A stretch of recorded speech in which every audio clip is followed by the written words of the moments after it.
Assalamualaikum warahmatullahi wabarakatuh. Perkenalkan, kami dari kelompok 4 akan mempresentasikan tentang pendekatan dalam studi Islam. Sebelumnya, saya ingin memperkenalkan anggota kelompok saya terlebih dahulu. Saya sendiri Marsala Bahri Zidana Putra, ada Novita Nur Pakfiro, dan Rizky Amalia Lailatul Izzah. Dan di sini saya akan menjelaskan tentang pengertian pendekatan. Apa sih itu pengertian pendekatan?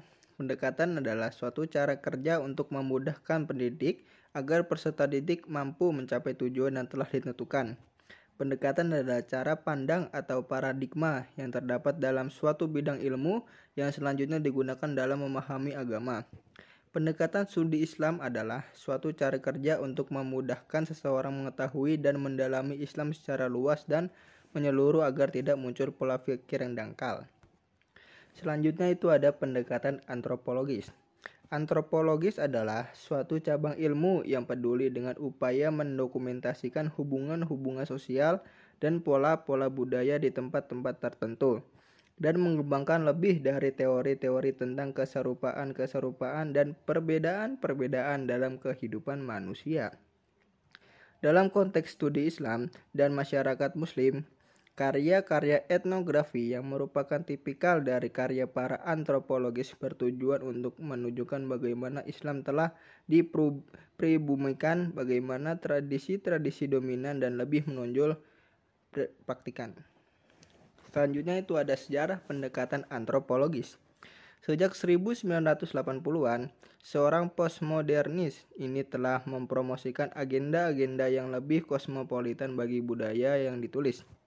Upaya melahirkan fiksi-fiksi sejati yang lebih bersifat temporal dan dialogis daripada pendekatan-pendekatan ilmiah kini telah terbuka lebar.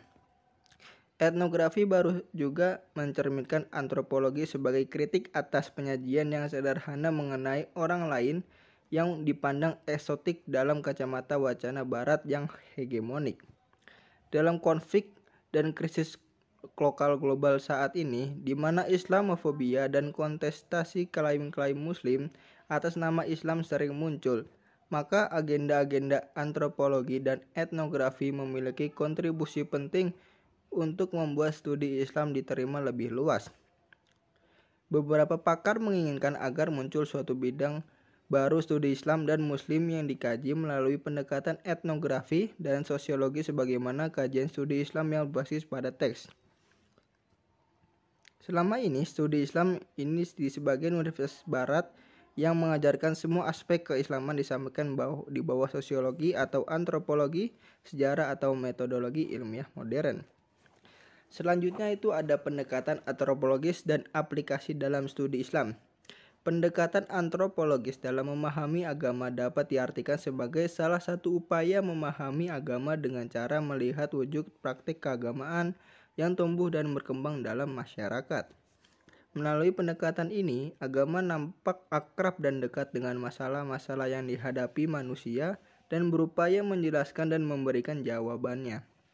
Dengan kata lain, bahwa cara-cara yang digunakan dalam disiplin ilmu antropologi dalam melihat suatu masalah digunakan pula untuk memahami agama. Dalam aplikasinya, berbagai penelitian antropologis agama dapat dikemukakan hubungan yang positif antara kepercayaan agama dengan kondisi ekonomi dan politik. Golongan masyarakat yang kurang mampu dan golongan miskin yang lain pada umumnya lebih tertarik kepada gerakan keagamaan yang bersifat menjanjikan perubahan tatanan sosial kemasyarakatan. Sedangkan orang kaya lebih cenderung untuk mempertahankan tatanan masyarakat yang sudah mapan secara ekonomi lantaran itu menguntungkan pihaknya. Nama saya Rizky Amalia Lailatul Izzah, NIM 2520098. Pendekatan arkeologis. Arkeologis berasal dari bahasa Yunani arkeo yang artinya purbakala dan logos yang artinya ilmu. Sehingga dapat diartikan arkeologis adalah ilmu yang mempelajari manusia masa lampau melalui peninggalan-peninggalan budaya yang tersisa sampai kini. Arkeologis juga disebut sebagai suatu disiplin ilmu yang mempelajari tentang manusia secara luas, termasuk aspek disiplin ilmu yang psikologis, fisik, dan hubungan timbal balik antar keduanya. Kemudian sejarah pendekatan arkeologis. Sejarah perkembangan arkeologis di Indonesia tidak bisa lepas dari campur tangan Belanda, sebab yang pertama kali mendirikan lembaga riset arkeologis di Indonesia adalah penjajah Belanda. Kelembagaan Arkeologis Indonesia diinisiasi oleh pemerintah kolonial Belanda pada tahun 1913 dengan membentuk lembaga bernama Oudheidkundigdienst yang menjadi awal pemantapan dalam penyusunan data arkeologi dan hipotesa. Penelitian arkeologis pada awal abad ke-20 mulai digalakkan secara ilmiah sejak Bernard Camprus memegang jabatan kepala Oudheidkundigdienst. Kemudian pada masa kepemimpinan Sukmono, institusi arkeologis berganti nama menjadi Dinas Purbakala, dan pada masa inilah kegiatan-kegiatan arkeologis ditandatangani oleh ahli-ahli kita sendiri secara formal. Selanjutnya, pendekatan arkeologis dalam studi Islam. Kaitan arkeologis dengan studi Islam adalah bahwa arkeologis sebagai suatu disiplin ilmu yang digunakan untuk merekonstruksi perkembangan umat Islam di suatu tempat melalui benda-benda artefak atau situs peninggalan Islam, sehingga dapat memahami Islam pada masa artefak atau situs peninggalan Islam. Arkeologis juga disebut sebagai salah satu pendekatan studi Islam yang tidak dapat bekerja sendiri namun dibantu dengan berbagai pendekatan dalam studi Islam, yaitu disiplin ilmu. Seperti arkeologis Islam dengan filologi untuk memahami sumber-sumber yang berupa naskah kuno, arkeologis Islam dengan epigrafi untuk memahami prasasti, arkeologi Islam dengan arsitektur untuk mempelajari bangunan, arkeologis Islam dengan antropologi untuk memahami kebudayaan, dan arkeologi Islam dengan sosiologi yang berfungsi untuk mempelajari sejarah pesantren. Selanjutnya, penemuan arkeologis Islam Indonesia adalah yang pertama situs, yang kedua artefak-artefak, yang ketiga bangunan atau fitur, yang keempat makam dan nisan kubur.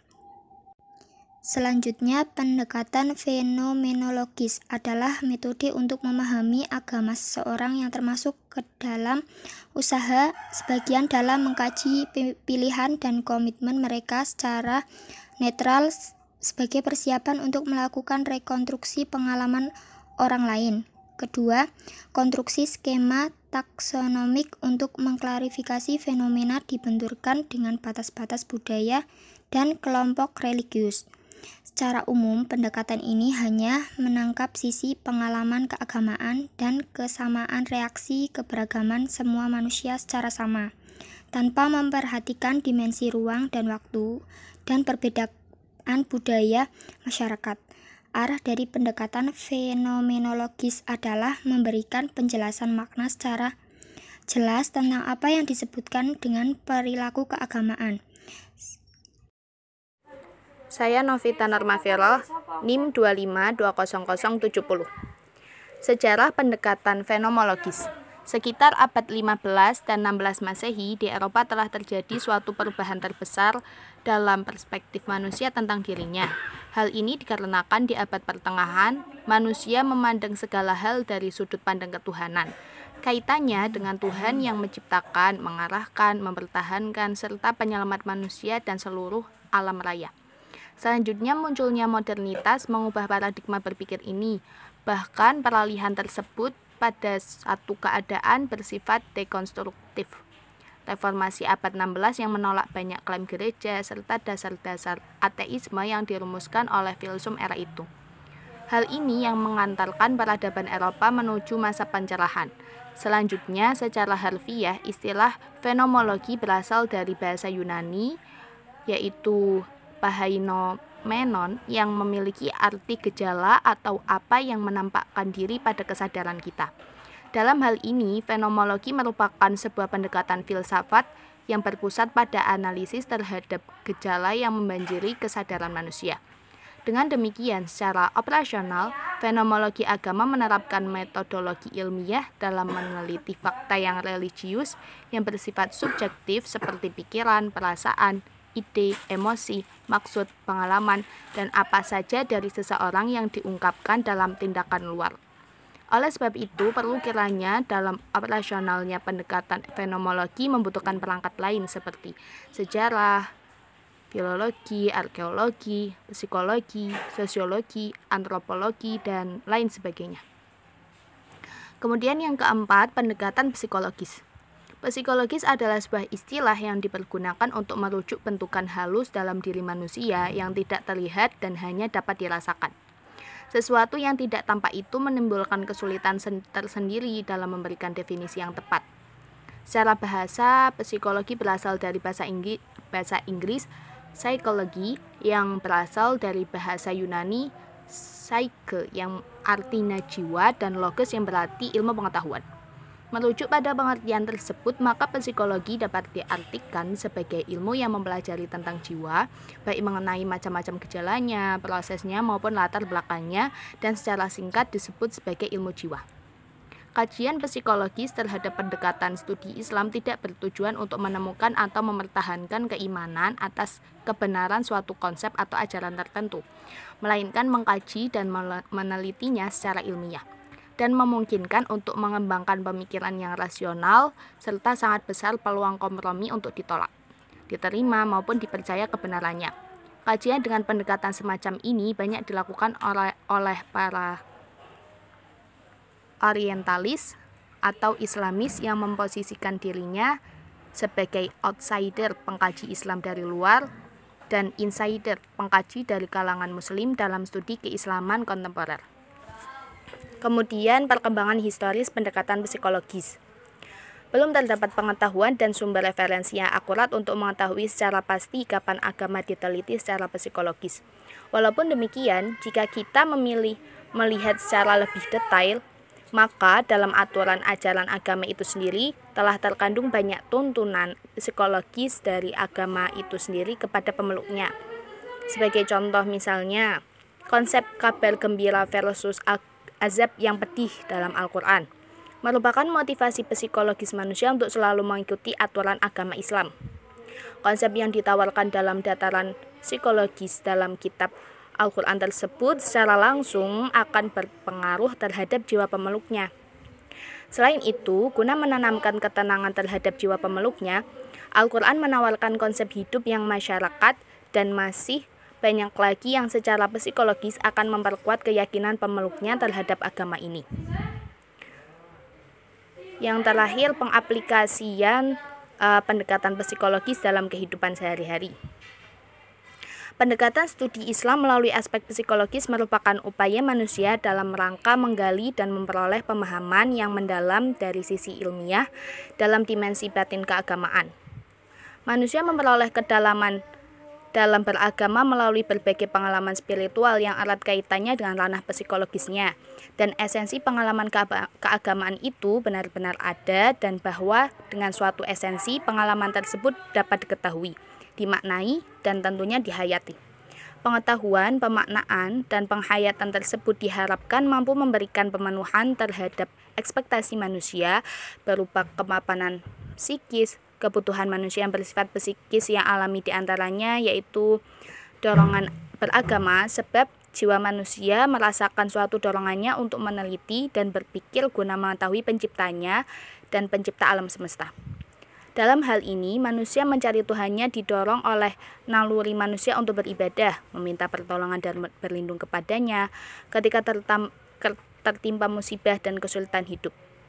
Dalam perkembangannya, ketika manusia telah memperoleh keyakinan dan agamanya, maka ia akan merasa dalam perlindungan Tuhan serta dalam pemeliharaannya. Ia akan memperoleh keamanan dan ketenteraman serta kenyamanan batin.